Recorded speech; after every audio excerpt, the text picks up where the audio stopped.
There's lots of organizations right now that are working on how to actually address their remediation efforts in their organizations. And one of the things that we're seeing is that many of these organizations are just focusing on tactical-based initiatives and not the other type of remediation work, which is more foundational in nature. So what should you do, right? Should you now focus all of your efforts over with just purely foundation work, or should you just focus on those tactical things that are going to get you immediate risk reduction? Well, you want to focus on both. You want to focus on making sure that you have a track of remediation work for foundation, and you also are doing tactical efforts. Now, just because you have differing tracks doesn't mean that you need to equally distribute the amount of work to both. You don't need to do that. In fact, it might be 90% tactical and 10% foundation. By having that track, though, it's going to really allow you to at least make sure that you're looking at both of those initiatives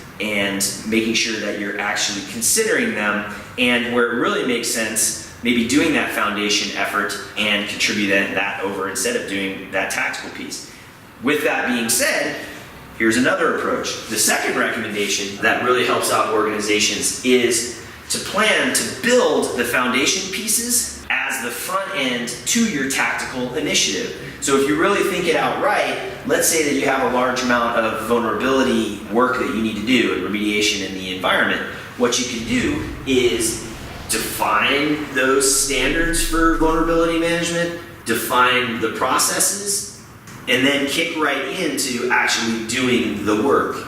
Now, the big part of this tip is that you actually want to chunk to the very first elements of work that you push into that process should be a very tight initiative. So if you have 65 million vulnerabilities to remediate, I would segment the work so that you actually only have maybe 1,000 to push through the process. That allows you to actually push it through this process you've just defined, and then from there you're going to get tweaks that you need to make, which goes to the tip. After you do that small amount of work and push it through, iterate on the process to make it better, and then go ahead and push the large amount of work through the process.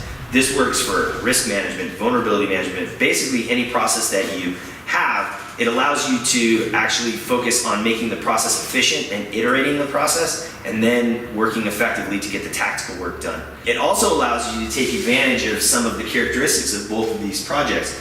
Remember that usually foundation projects are shorter types of efforts. So by them actually being shorter, it allows you to get them done quick. So you can balance right on the back of that a tactical effort, also a shorter type, if you split it up and just put a piece of it in, which is going to allow you to make process and actually get risk reduction much quicker on the front end.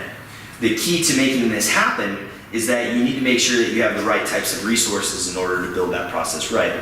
Otherwise, you're going to spend a lot of time on building a foundation, the wrong foundation, and then you're really hosed because you also haven't just done those tactical efforts. With that, hopefully this helps in terms of understanding the varying elements between foundation work and tactical work in your program efforts.